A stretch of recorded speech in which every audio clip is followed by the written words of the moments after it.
Good morning students. आज हम लोग पाठ 8 संज्ञा के अंतर्गत संज्ञा के विकार के बारे में जानेंगे। आप लोगों ने शब्द चैप्टर पढ़ा है, उसी में बताया गया है कि प्रयोग के आधार पर शब्द के दो भेद होते हैं, विकारी शब्द और अविकारी शब्द। तो जो संज्ञा है वह विकारी शब्द है। विकारी मतलब क्या होता है? जिन शब्दों में हम लिंग वचन कारक काल के आधार पर परिवर्तन कर सकते हैं उन्हें ही हम जो है विकारी शब्द कहते हैं। तो लिंग वचन और कारक के कारण हम जिनमें परिवर्तन कर सकते हैं उन्हें ही हम विकारी शब्द कहते हैं। तो यहाँ हमें लिंग वचन और कारक को पढ़ना है संज्ञा के विकार के अंतर्गत। संज्ञा के विकार में लिंग वचन और कारक, ठीक है। तो पहला हम लोग लिंग पढ़ेंगे। लिंग भी आप लोग बहुत पहले से पढ़ते आ रहे हैं। लिंग किसे कहते हैं? जिस शब्द से हमें स्त्री जाति या पुरुष जाति का बोध होता है उसे हम लिंग कहते हैं। हिंदी में लिंग दो होते हैं, स्त्रीलिंग और पुल्लिंग, ठीक है, पुल्लिंग और स्त्रीलिंग। जैसा कि आप लोग जानते हैं कि जिस शब्द से हमें पुरुष जाति का बोध होता है उसे हम पुल्लिंग कहते हैं, और जो शब्द स्त्री जाति का बोध कराते हैं उन्हें हम स्त्रीलिंग कहते हैं। ये तो सभी को पता होगा। अब हम इन्हीं स्त्रीलिंग और पुल्लिंग को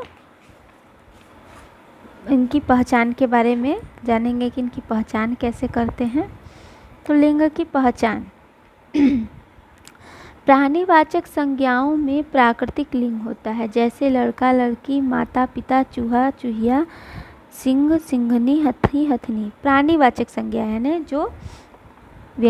जो जिसमें व्यक्ति या फिर किसी प्राणी पशु पक्षी का बोध होता है उसे हम प्राणीवाचक कहते हैं। तो प्राणीवाचक में प्राकृतिक लिंग होता है। अपने आप ये स्वाभाविक है, प्राकृतिक है, पता चलता है कि कौन स्त्री है और कौन पुरुष है। इसी तरह से अप्राणीवाचक संज्ञाओं में व्याकरणिक लिंग होता है।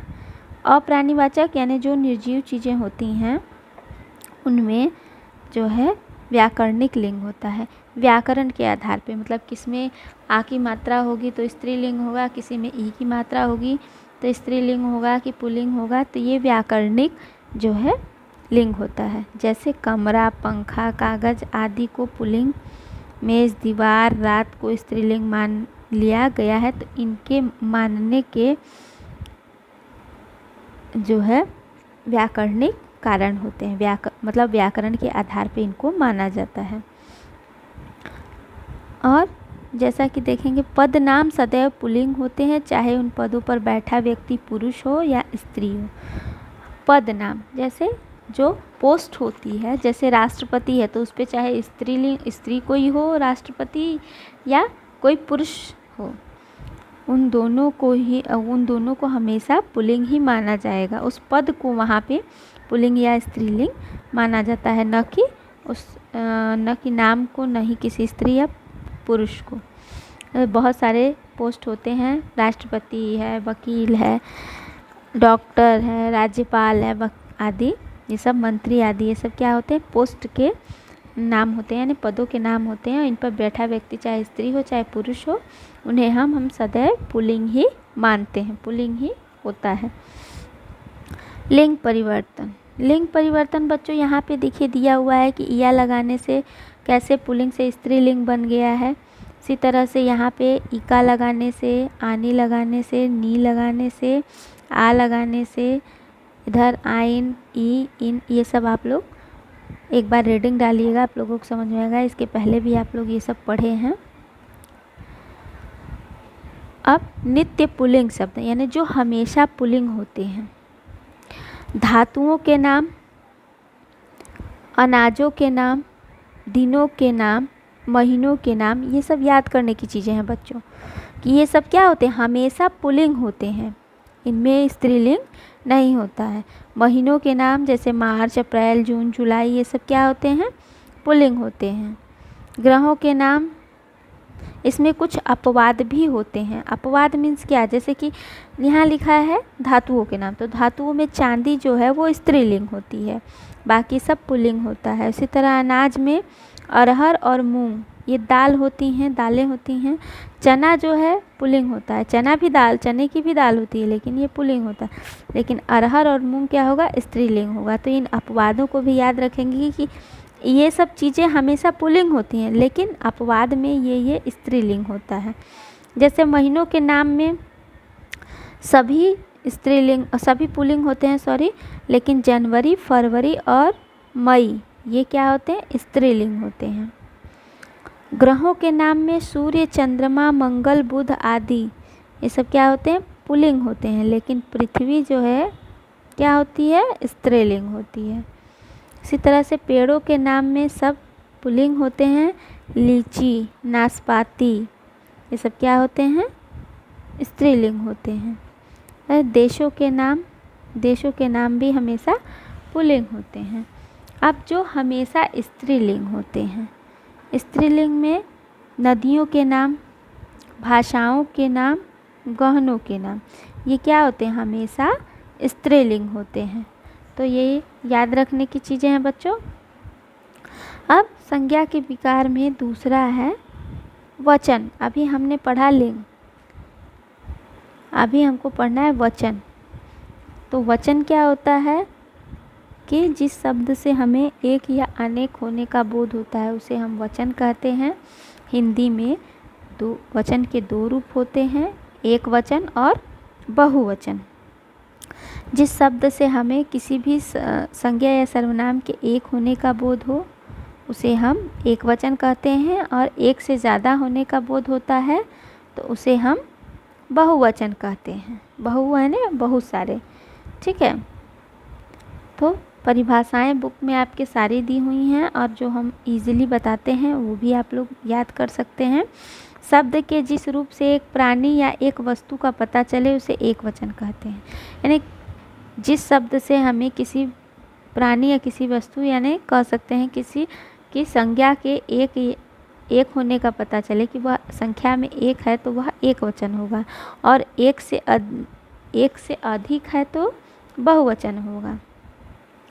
अब जैसे कि देखिए कवि, तो इसका मतलब होता है एक कवि, और अगर हमने कवियों कह दिया तो बहुत सारे हो गए कवि। इसी तरह से दवाई, दवाइयों, नदी, नदियों, यहाँ पर दिया हुआ है सारा एग्जाम्पल।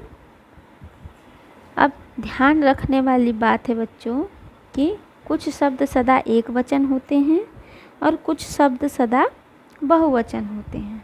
तो कौन कौन से शब्द एक वचन होते हैं, पानी, पानी तो बहुत सारा रहता है लेकिन वो हमेशा एक वचन ही माना जाता है। वर्षा, बारिश जो होती है, बारिश तो बूंदों के रूप में बहुत सारी होती है लेकिन हम उसे एक वचन के रूप में ही हमेशा जानते हैं। जनता, जनता यानी लोग, लोग तो बहुत सारे होते हैं जहाँ भीड़ होती है वहाँ, लेकिन उसे हम एक वचन के रूप में मानते हैं। इसी तरह से चाय, और जो चीज़ें हम सदा बहुवचन के रूप में मानते हैं, हस्ताक्षर, प्राण, आंसू, दर्शन आदि, ये सब क्या है जो हमेशा बहुवचन के रूप में माने जाते हैं। अब एक वचन से बहुवचन बनाने के नियम, इन नियमों को हम एक बार पढ़ते हैं। जैसे पुल्लिंग संज्ञा शब्दों के अंत में यदि आ हो तो बहुवचन रूप में वह ए हो जाता है। यानी जो पुल्लिंग शब्द का अंतिम वर्ण आ हो, जैसे यहाँ लड़का, लड़का पुल्लिंग है और उसके अंत में आ है, तो उसका जब हम बहुवचन बनाएंगे तो हो जाएगा आ का ए हो जाएगा, लड़के हो जाएगा। इसी तरह से कमरा है, आ का ए हो जाएगा, कमरे हो जाएगा।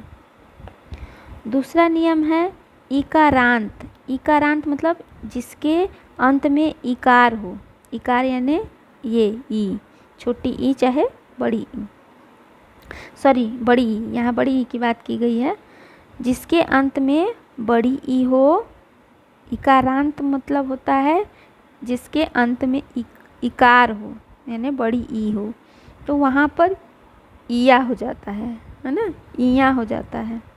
जैसे लड़की है, लड़कियाँ, ये सब लिखने में बहुत गड़बड़ी होती है बच्चों आप लोगों से, तो ये सब चीज़ें जो है एक बार अच्छे से ध्यान देंगे आप लोग। बहुत से लोग इसको बड़ी ई की मात्रा ही कर देते हैं लड़कियां में, लड़कियां लिखेंगे सही लेकिन जो छोटी की मात्रा हो जाती है उसको बड़ी ही में कर देते हैं। तो ये याद रखने वाली चीज़ें हैं। इसी तरह से बेटी, बेटियां, डाली, डालियां, तितली, तितलियां, नदी, नदियां, पत्ती, पत्तियां, सखी, सखियां, चाबी, चाबियां, चिड़िया, चिड़ियाँ। ठीक है।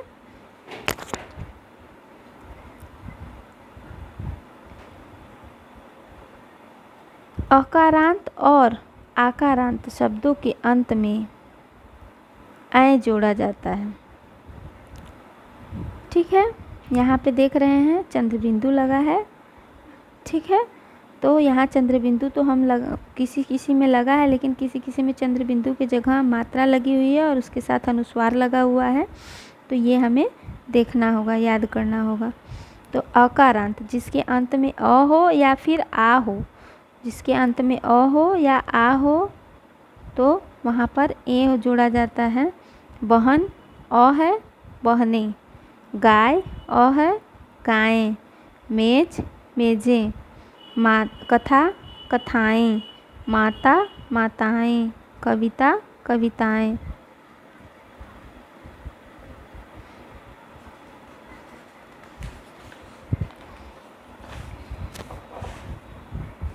इसी तरह से इया से अंत होने वाले शब्दों में भी इया हो जाता है। दो चीज़ें, एक तो ई था जिसके अंत में ई था, बड़ी ई, वो भी इया होता था। जिसके अंत में इया है वो भी इया ही होता है, जैसे चिड़िया, गुड़िया, ठीक है, चूहिया आदि शब्द।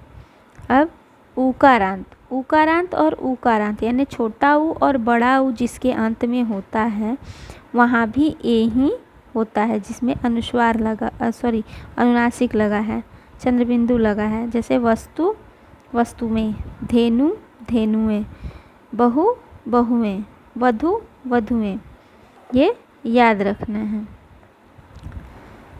कभी कभी बहुवचन बनाने के लिए जन, गण या लोग शब्द भी जोड़ दिए जाते हैं। जैसे गुरु, गुरु का बहुवचन बनाना है तो गुरुओं नहीं लिखेंगे, गुरुजन। नेता है तो नेताओं नहीं, नेतागण। ठीक है, तो यहाँ पे कभी कभी बहुवचन बनाने के लिए लोग भी जोड़ना होता है, गण भी जोड़ना होता है और जन भी जोड़ना होता है।